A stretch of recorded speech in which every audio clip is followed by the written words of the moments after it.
You're listening to The Sizzle on Iron Skillet Radio and Iron Skillet Television. You know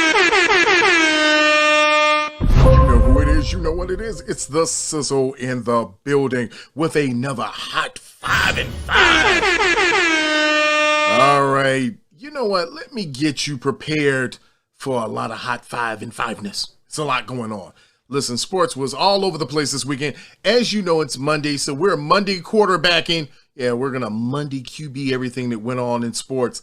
Listen, we've got WNBA. We've got MLB. We've got the NFL. Oh, and we got some NBA news. So much. It's so little time. Let's do the Hot 5 and 5. All right, so if you weren't paying attention, the WNBA playoffs is going on. And so right now we're in the semifinals. And I know, just like everybody thought, that the Phoenix Mercury that would be, and the Chicago Sky would be shaking up the playoffs in 2021. No? You didn't think that? No, neither did anybody else. But my girl Candace Parker doing the thing, leading Chicago. Let me tell you something. Yeah. Let me say this. Right here, the Chicago Sky doing big things. I need tickets. Somebody get me out there to the game. Let me say this. The Sky, they got an 86-83 victory over Connecticut.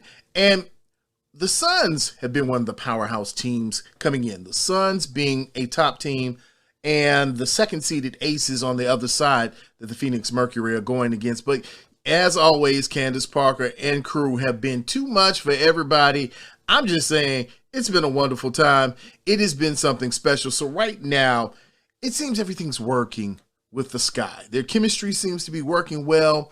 Even when they lost game 2, they still had an idea of what to do. So they came back even stronger. And this is going to be a series. If the Sky can keep going and get at Connecticut's strength, which is its defense, and they've won already twice, boy, let me tell you something. I'm looking forward to the Sky taking game 4. That's right. I'm looking for them taking game 4. Thursday. It's going to happen. They're going to do it. It's going to be great, and I'll be there. Go Sky! All right, so maybe if you heard or if you didn't hear, baseball is still here. That's right, people. Don't get excited about football just yet. That's what MLB wants you to know. They want you to know that the playoffs is just around the corner. In fact, it's going to be starting Tuesday. That's right. And you know who's going to be in the playoffs Tuesday? The Yankees and the Red Sox. It's going to be amazing. They won playing games. They are going to be there for that wild card spot. This is crazy. I'm telling you. Baseball this season, you got San Francisco, you got the Dodgers, you got the Rays, who are all coming off 100-plus campaigns. They all won 100 games. Listen, here's how bad it is, okay? The Dodgers thought, look, we good. We are good. We won 106 games. And San Francisco said, contraire, mon frère. We've won 107. Oh, dude, this is ridiculousness going on in MLB. But you know what? The best part about the whole thing is because, you know, this is the Sizzle. We keep it hot. We talk about the region. We talk about things going on around the area. And what's going on around her? The White Sox. The Chicago White Sox, the 93-69 AL champs. Let me tell you something. Ooh, baby. They got a hard road to hoe. So the way their bracket falls is if right now if they're in the ALDS, they face Houston. Then they go on to, in the ALCS, they would face Tampa Bay. And probably you got a combination of either the Dodgers or the Cardinals, because the Cardinals have been dangerous this whole season. I don't think I want to come against the Cardinals right now. They're hot. I think they won like 9 of 10. It's something that's going to be really something to watch and look at. But right now, it's just the way their bracket sets up. I mean, it's Houston is probably going to be the hardest test coming in. Now, if you remember the 05 team that went to the World Series, They went through teams, they were sweeping teams, and they had hard teams coming up. But not to say that they can't do it. With Louis Robert, yes, I'll say it correctly, Louis Robert, with Tim Anderson, and with the rest of their bullpen, I think the White Sox can make a run all the way to the World Series. So I'm predicting this. The White Sox will be in the World Series against the LA Dodgers.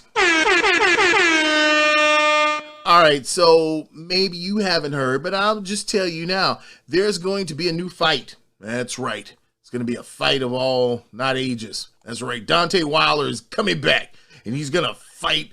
And he's going to just keep fighting, and he's going to fight and well, okay. All right.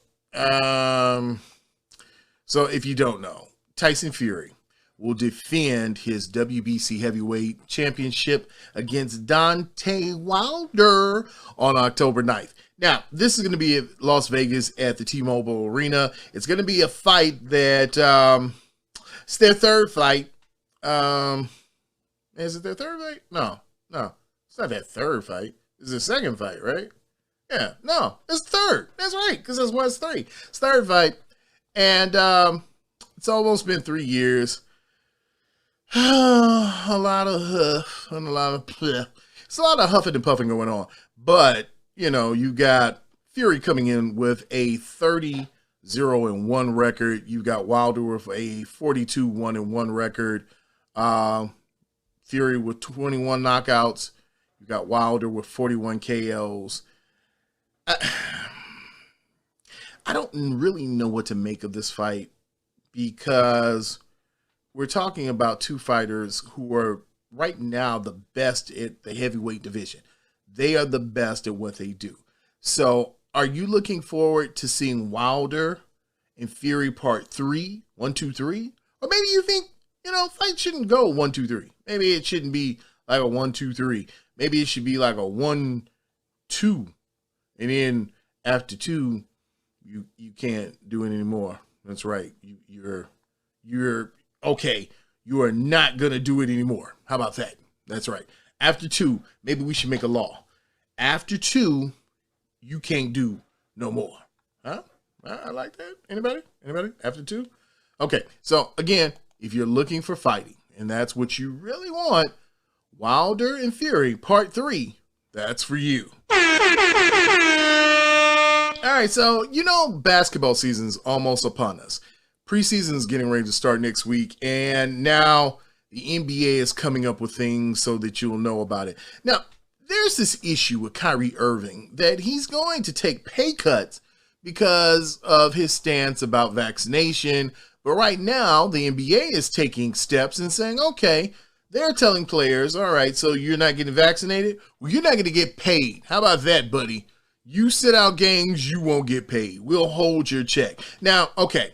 You got the Warriors who already have now negotiated something with forward Andrew Wiggins where he said, okay, I'm going to get vaccinated. But right now, I don't know if Kyrie, I don't know if he's the biggest story. I don't know if Wiggins is the biggest story. But I do know this thing that's running around with the 76ers, with Ben Simmons. And is he going to be on the team? Is he not going to be on the team? That's a big issue. And it's a big issue because you're getting ready to go into camp and nothing's been settled yet. And nobody knows where he's going. But I say, I have respect for someone who holds to their principles and holds to their guns and says, look, I'm not playing if I have to play in this joint. Now, Joel Embiid has also said, his teammate, you are disrespectful. You're very disrespectful to want to leave after we done all this for you or her, and now you can't come. That's okay. That's all right. Ben Simmons has actually put his money where his mouth is. His mouth told you no, and his paycheck will say no, no, no, because he will not get paid if he doesn't show up. So here's a developing story that's breaking right before us, and we're going to follow it because we're the Sizzle. That's what we do. All right, so you know we got to talk about football, power rankings. We got to talk about a lot of stuff. We got to talk about everything that happened Man, it was a crazy weekend. Crazy. Can I say crazy weekend? Okay, so let's just talk about the power rankings right now.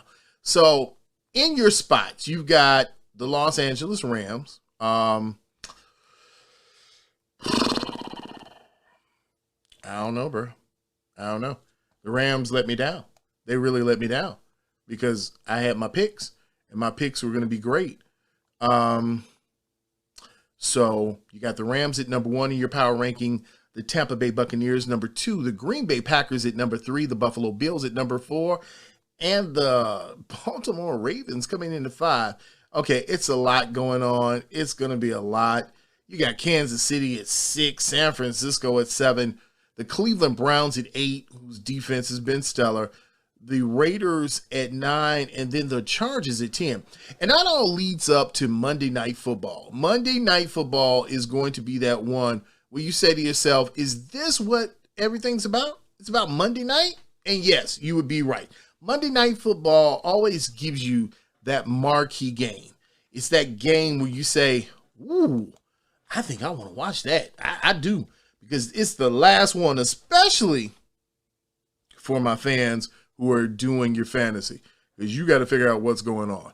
So, okay, let's go through it real quick. What are the odds and the overs when it comes to Chargers versus Raiders?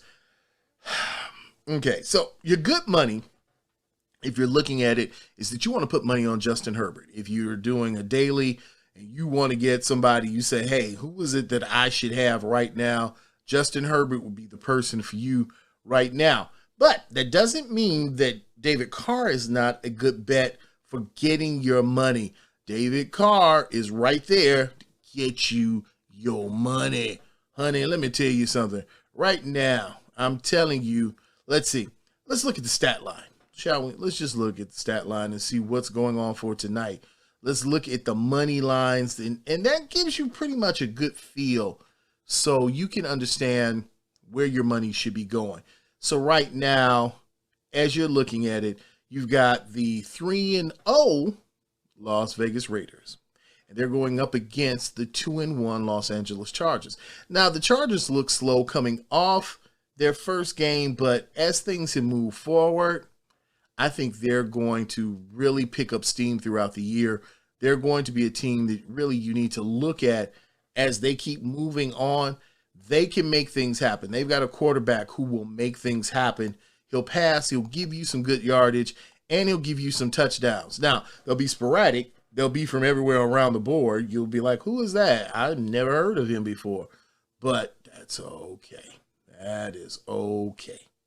I'm telling you now, your good money right now is going to be Justin Herbert with them. And, you know, right now it's estimated that if you're looking at his passing yards, you're looking at somewhere around 290 to between 290 to 300.